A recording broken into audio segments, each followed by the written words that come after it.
have finished. This is my entire tomato head costume. Took me about a month to make, took me like all of October. I finished it a couple days before Halloween.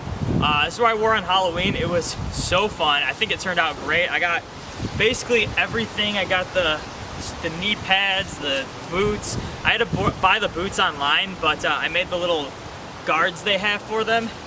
Made this out of foam. I want to give a shout out to Much Props, that channel. I used Thomas Hanna's design for the head. I want to stress that enough. This is not my own design. I didn't really want to figure it out when I knew there was something to make it online anyway. So shout out to him. I hope you guys can hear me. It's really windy. But yeah, I think it turned out great. I made the back bling is basically all out of foam.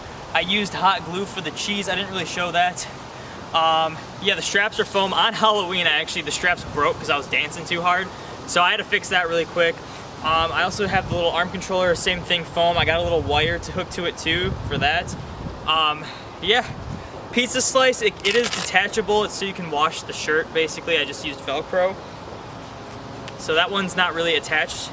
Yeah, basically everything else was sewn or made out of foam. The gloves, I just got purple gloves. I spray painted the ends orange, and I think it actually worked out pretty well considering.